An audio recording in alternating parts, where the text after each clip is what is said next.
Mmm, sour soup. Singing low while I pop a bottle off of your chain swinging, clang clang, and it goes. Yo, welcome back. What's up, Ian? What up, bro? Hit him with that intro, man. Hey, it's your boy Ian. We got Davis, who came from Vegas. Now we got him over here. Davis, what we got for him today? Before I get started, I want to always remind you guys to hit that like, subscribe, and bell icon like you guys always do. We're going to be talking real quick about my trip here in Houston. Yeah. And we're going to get right into also the hot topic of this week. The whole Johnny Depp and his ex-wife's trial? What is it? Deposition? No, they're going through. Basically, Johnny Depp's suing her, but we'll get into it. But before we get into that, man, what do people really usually think about when they say Texas? Cowboys, baby. Weed, saloons. You know what I mean? Like, we're thinking about that Wild West movies that we all grew up watching. But so far, what do you think, man? Dude, I love it here, bro. I think me and my wife might have found our forever resting place. Well, I'm not trying to die, but I'm saying like, where we might put our roots down, when we build a family. It's really nice out here, guys. If you guys haven't been here, specifically Houston, if you're a minority, in your initial perception of Texas, usually it's that it's all just white Caucasian cowboys walking around, but it's not. Houston, along with I think Austin, very diverse, strong Asian community out here, and people here are very friendly. It's a really clean place, especially their downtown, which is like, coming from LA, downtown ain't like that. People, but no, it's really clean, it's organized, and everyone here just seems so happy, man. Yeah, I mean, they're happy because they're in America. This is real America right here. Smell that freedom.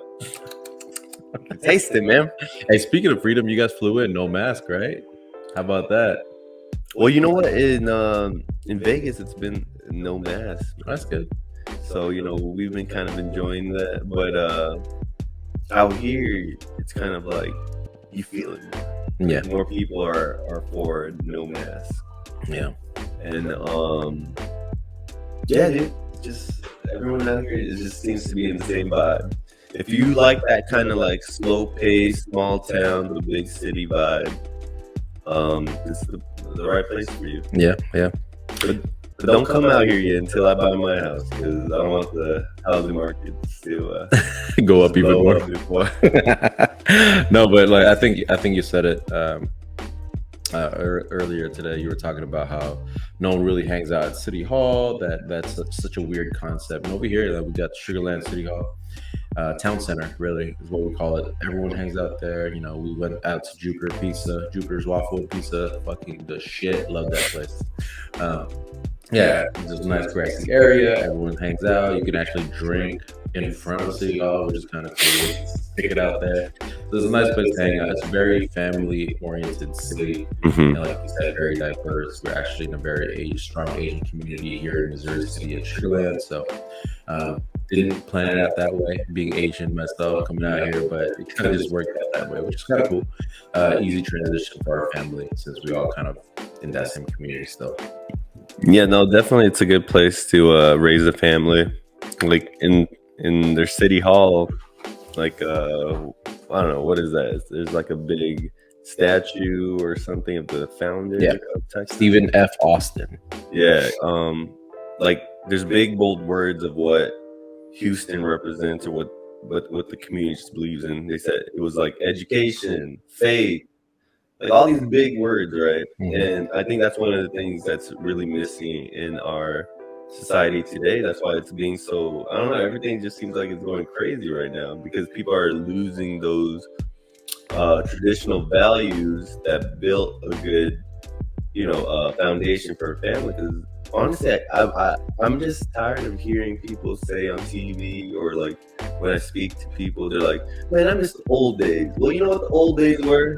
It was when people had those values. You know, it doesn't all have to. And when we say faith, it doesn't mean everyone has to have the same religion. But I believe amongst every religion, you know, there's this common like value of teaching people how to be good people. Right. And now that you've taken that out because of the woke movement, it's like people don't know how to act anymore. Yeah. Right. Yeah. No, I agree. And speaking of togetherness and family and faith and all that good shit, now on to Johnny Depp and Amber Heard. I don't know if y'all heard Amber Heard. Anyway, play on word there. But so Johnny Depp, you know, we all know him from the Pirates of the Caribbean, Edward Scissorhands, fucking Charlie and the Chocolate Factory, and we know Amber Heard from just Aquaman. Aquaman. Oh, and Never Back Down. Never Back Down. Yeah. So right now, what's the situation is Amber Heard and Johnny Depp are divorced, and not a good one, right? It was a messy one. Amber Heard dragged Johnny Depp's name through the mud, saying that he was abusive, he was a drug addict, etc. Blah blah blah. Basically, he was a horrible husband, and that's why she left him. And because of that, Johnny Depp lost a lot of work, lost a lot of money. Obviously, he makes money by making movies and endorsements and whatnot. And who wants to endorse a wife beater? Nobody wants that. But basically, that's what she painted Johnny Depp to be. Now, a recording came out with actually Johnny Depp. Man, but I lost a fucking finger, man. Come on. I had a mineral can of mineral spirits thrown at my nose. You can please tell people that it was a fair fight and see what the jury and judge think. Tell the world, Johnny. Tell them, Johnny Depp. Johnny Depp, man, I'm a victim too of domestic violence, and yes. I know it's a fair fight. And see how many people believe or side with you. It does. She gets to sit here and actually watch Johnny tell the world. You know, I believe if you compare this to the whole Will Smith and Jada relationship, I feel like people kind of respect Johnny Depp a little bit more because he's actually standing up for himself, even standing against his ex-wife. Or I think are they still married? No, they're divorced now. All right. Well, he's actually standing up, you know, and showing the world that, you know, we're not going to tolerate toxic femininity. You know, that men should not feel ashamed or embarrassed to, you know, stand up for this and tell them that, hey, I'm being abused. Yeah. You know? And I think that's the difference of why people look at Johnny Depp with more respect compared to Will Smith. Like with Will, it's like, dude, you ain't you already see all this stuff and you ain't gonna do anything. And yeah, you're right. You know, Johnny's finally speaking his truth, get to talk about his side of the story. Whereas, again, you know, he's lost a lot of work, lost a lot of money, and that's where the situations come up. Johnny Depp is suing Amber Heard for $350 million, something to that effect, and that's to cover, you know, defamation, right? Dragging up, pretty much dirtying his name that he can't get any work, make any money. So that's what he's trying to get out of that. But most importantly, it's about getting the story out there, the actual what really happened, because this whole time Amber Heard had the power and she used it against him, and it sucks because that's the way culture is flipped around, right? If the woman cries, you always believe it. Believe all women, dude.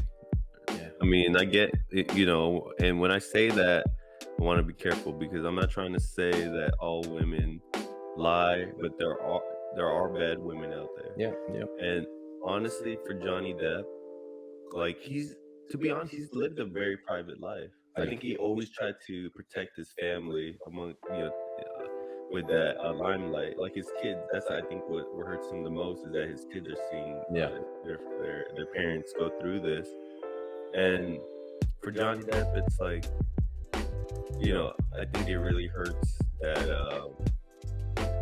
I guess, yeah, just him going through this, and that now the whole world is seeing his dirty laundry, because he's been holding this for 6 years, I believe. They've been waiting for this to get here. Yeah. He's been waiting for this for 6 years, and it's really affected his career, right? Like what he lost, all the bag, dude. Yep. Messing up with the bag. That's the one rule. Don't mess the bag up, dude.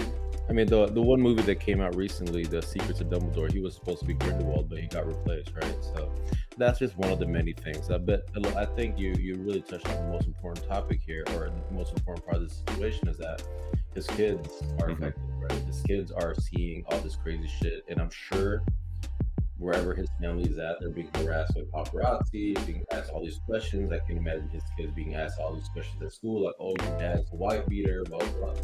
So we don't know that part, but we can only assume that all that is happening because it's out in the open. Everyone in the world fucking knows about it.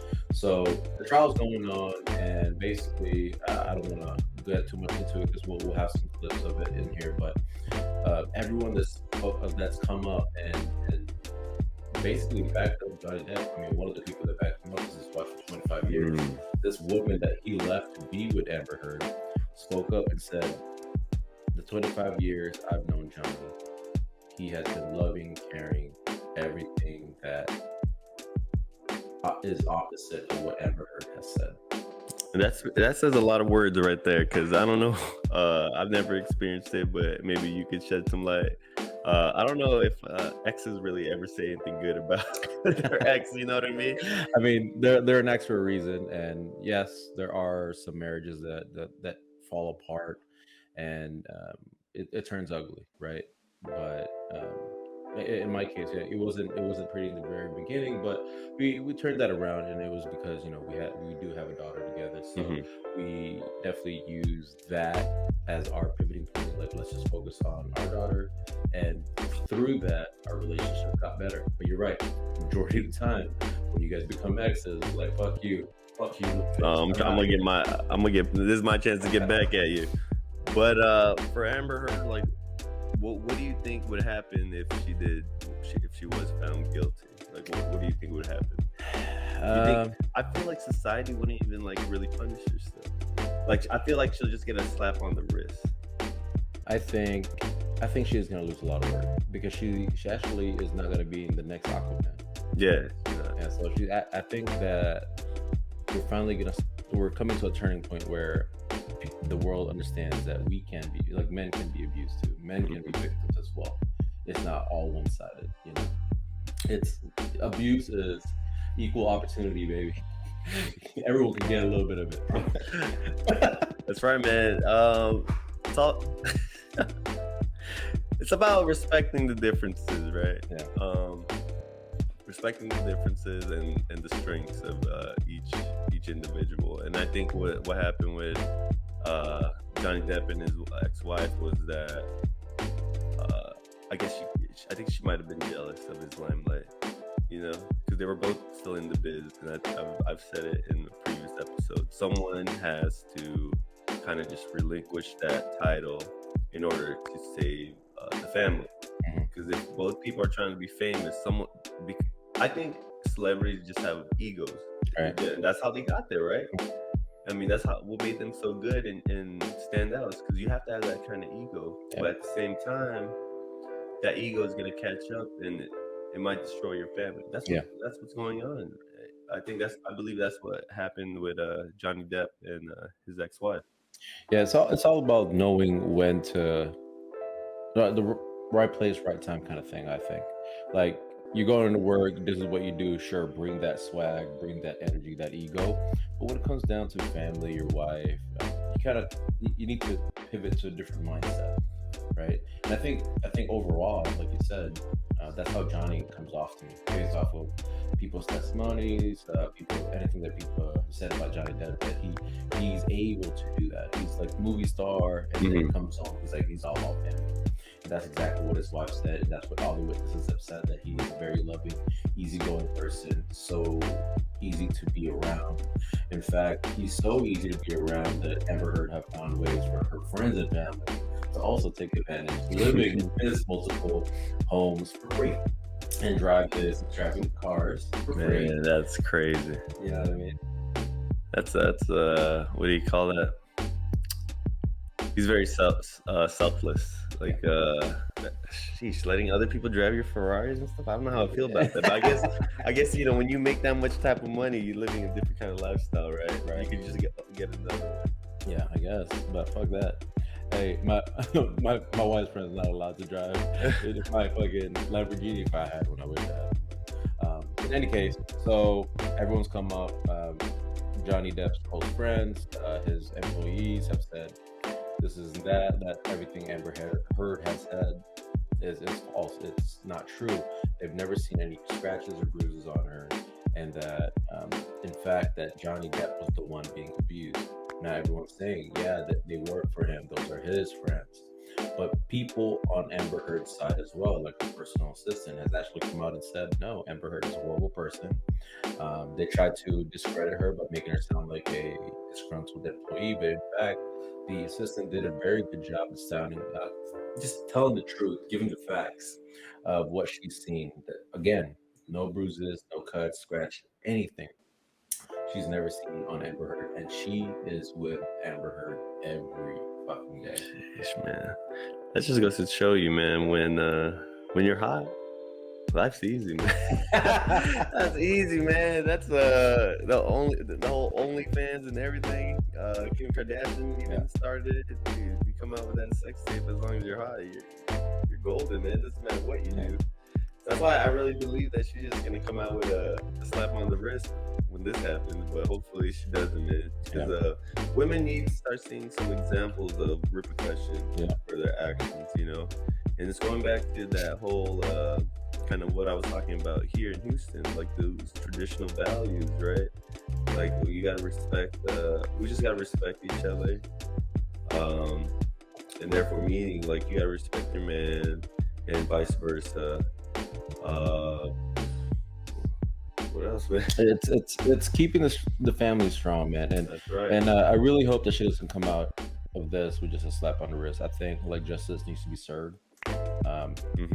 Again, it's a horrible situation for both sides, the family and everything. But kind of growing up and maturing myself, like no one deserves that kind of abuse. No one deserves to be put through something like this. And I really hope at the very end of it, everything works out. And I don't want to bore you guys too much in this. Like I said, we're gonna throw in some clips in here so you guys can have your own opinion and give your take on that in the comments. So this is our Sue, so everyone's opinion is welcome. And this is just our opinion. But I like where you kind of brought the conversation over is that if you're hot, life is easy. This is true because you know what? Even though there's a show out there about this, love ain't blind, bro. I'm gonna tell you that. Yo, man. Love is blurry. And shout outs to our favorite, we're talking about season 2 specifically of Love is Blind, but shout out to our favorite cast member in that show, Dr. Dog Puppy, I think is what he goes in his Instagram. But Shake, man. Dr. Shake, yeah. Dude. Everyone has framed him as a villain, kind of like what they're trying to do with Johnny Depp, right? But really, I think the woke community is just blinded to the fact that Shake was just stating the facts. Yeah. 2 + 2 is always going to be 4. Right. No matter how you say it, no matter how you write it, it's always going to be 4. Yeah.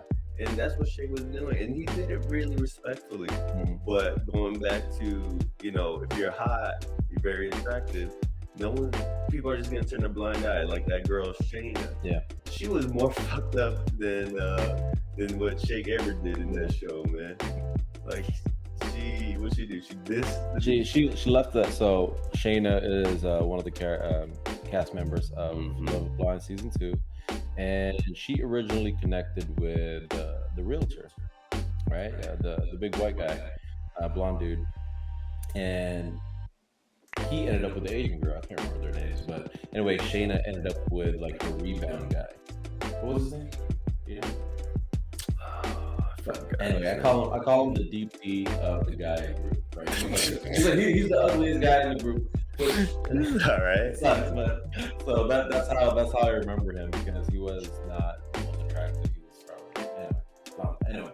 So Shayna, they saw each other face to face finally to go to Mexico for their honeymoon or whatever.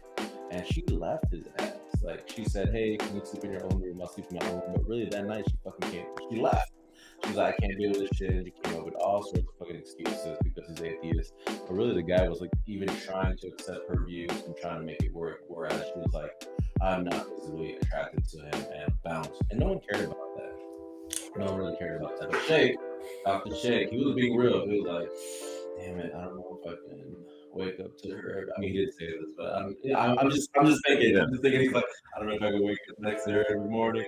And he was really trying, though. You know, he never told her she was ugly or anything like that. That in fact, he was just like, I'm not physically attracted to her, but Let's I see am where this. attracted to her personality, her soul, her energy. But again, dude, physical attraction is huge, bro. It's very huge. It's very huge, especially for men, because men are visual creatures. You know, we need and beauty. Before I get into it, beauty is not of the beholder. So, if I'm not attracted to my wife, like everyone has their preference, right? And you're just trying your best to, make sure, or have a mate that has those preferences. And for Shay, honestly, like even though Dipti wasn't his ideal woman, he still tried to make it work, and I think he really wanted to preserve his culture also because his family. I honestly thought they were one of the couples that was going to get married because both of them have only dated Caucasian people, and when they saw that their family was very like happy and prideful that hey, all right, now they're finally dating an Indian dude or Indian girl. I thought they wanted to. I thought they were just gonna carry it on, bro, and be like, you know what, we can make it happen. Because in the Indian culture, like Love Is Blind, it's not a new concept for them, right? Right. They have those arranged marriages, and it's like, dude, that's pretty much the original Love Is Blind. You don't know, you're just hoping your parents know your type and like they don't screw you over. Yeah. But in the end, they don't even really care about the looks. It's about just bringing them together so that they can build a stronger generation. And that's just. That's why I truly felt like they were gonna be the couple that got married too, because of their whole culture.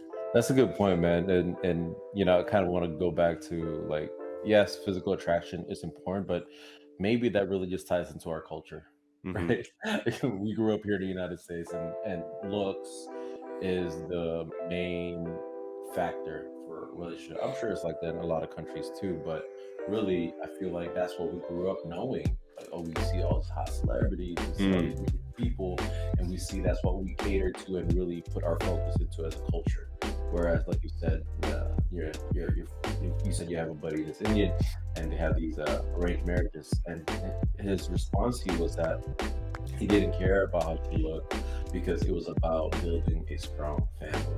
And that's a mindset that comes with that culture, or you're growing up with those beliefs, and that's powerful. I think that's beautiful that you can do that. Hey, if you can be with someone that's not attractive and you're okay with that because your mind and your heart is somewhere else, hey, good on you. I'm just gonna say it's not for me. I mean, they got pills for those, right? They're blue. Even if you're not attracted, you got. But going back to culture, man, another topic we wanted to talk about was this the whole transgender issue that's kind of going around. It's kind of like old news.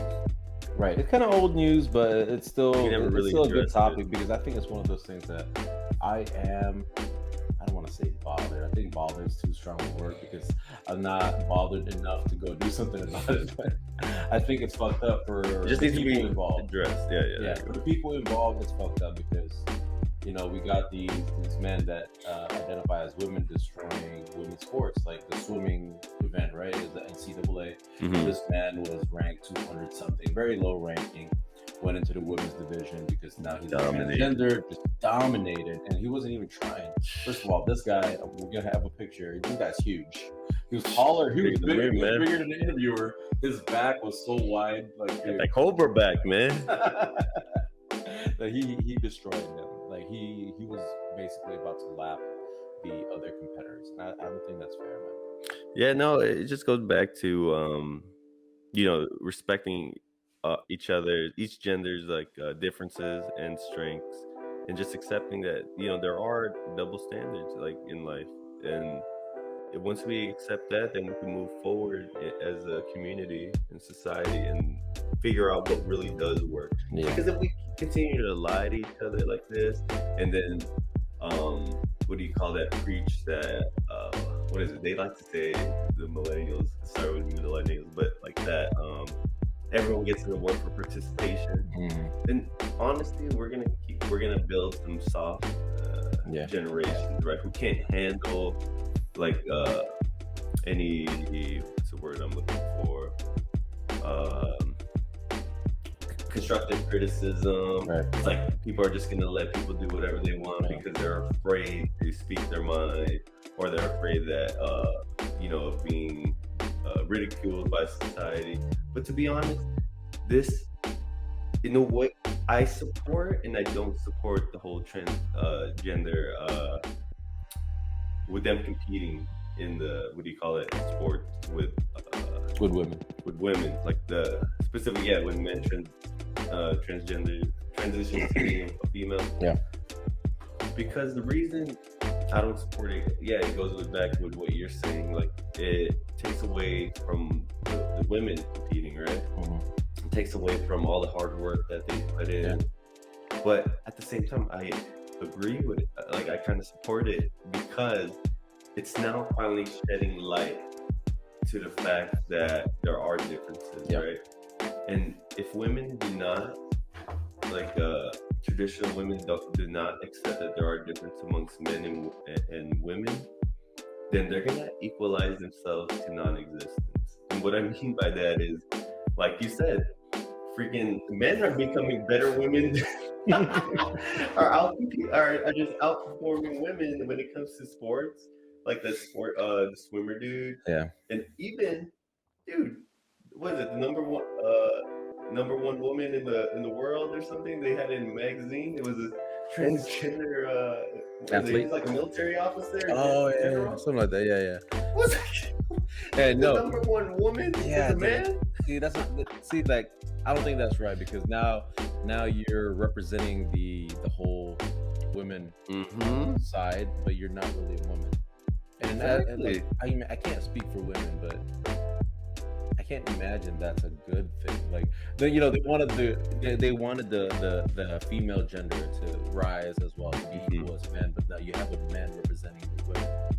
So it's like a man and a man. So it doesn't work. It doesn't work. So I mean, eventually, people are right now. I'm sure everyone's like, oh yeah, it should be okay, and I'm sure a lot of people feel that way. It's fine. But I think that's what we're really gonna start seeing it once transgender women or men, I don't know, whichever, but men that feel like they're women competing in the WNBA or MMA, fighting women, and it's actually being publicized, and seeing the big difference between the two, and then you're gonna have a whole WNBA team just all transgender and just dominating, dunking, and that's what we're gonna see. There's nothing wrong with two NBA leagues. And that's where we're gonna finally maybe make a decision. You know what? Maybe we should have a transgender league for every sport. TNBA, dude. Dude, it's not about segregation, right? But it's just about each one respecting one another and just having a separate category. Yeah. Or, I don't know. See, people might say, look, financially that might be too much, but who cares, dude? It's like, we like at the same time want to respect that people do have their own identity that they identify as. So give them their own space, so that so it's all fair. It's all, because sports, to be honest, is like one of what a lot of people believe is one of the purest forms of, like, I don't know, just anything in our society, because it's like the top 1% of us as humans, what they believe is like our best form, right? Yeah. Like, these people put in blood, sweat, tears to reach this pinnacle, and when something kind of like changes or affects that purity, like as like being transgender, now it's like it's not a fair fighting field. Yeah. And it really does, and I think that's why it really bothers a lot of people, because there's a lot of corruption already in the world. But sports is supposed to be level playing field, right? Yeah. I mean, I think the easiest and best way to look at this is: do we allow athletes to take performance enhancement drugs? So if you find out a boxer was taking steroids and then wins that fight, he loses everything, right? I mean, look at it that way. Like a transgender man competing in women's sports is basically an athlete that took a shit ton of steroids and is now destroying the competition. Well, they're saying, I guess, they're saying that when the man transitions to becoming a woman, they're actually taking a lot of estrogen and Right. testosterone like inhibitors, right? But even then, the muscle mass, the bone mass has already developed. Yeah. And you're still gonna outcompete. That's what I'm saying. They gotta have their own league, just their own space. And you know what's funny? Like, there's no transgender woman destroying men's sport. That's true. That's true, man. See, that's what I'm saying. So it really is clearly obvious that men should not be competing in women's sports. That's right. That's right. What else we got, man? On that note, Closing remarks, man. I mean, yeah. So sports. I think we touched on that a bit, and Dr. Shake. Anytime you want to come on the show, bro, more than welcome. Hey, for sure, man. Yeah, I just want to say, man, hey, super happy to have you come out to Texas. Likewise, brother. I hope you had a good time. You know, we went out to Poor Behavior the other night. Happy birthday, DJ Icon. Thank you for having us. Yeah, hopefully we get to do this a lot more. You know, record face to face like this. I'll fly out to Vegas and we can do a little. It makes things easier, man. Yeah, right. It's the setup, the time difference. Shit, we don't have to be all tired. Well, me more because this guy's. Oh damn! You don't even work now. I'm just playing. Yeah, no. Please excuse our if it might seem like we kind of rushed it, but in actuality, we recorded a video already, but I guess there was something wrong with the audio. So we're kind of just hitting everything real quick. Yeah. But again, thank you guys for being here and continue to ride with us. Again, if nobody loves you, hey, Cyber Soup loves you guys. With that said, we are gone. Cause I'm a island boy. Dude, this thing that recorded. You think it recorded? Snaps.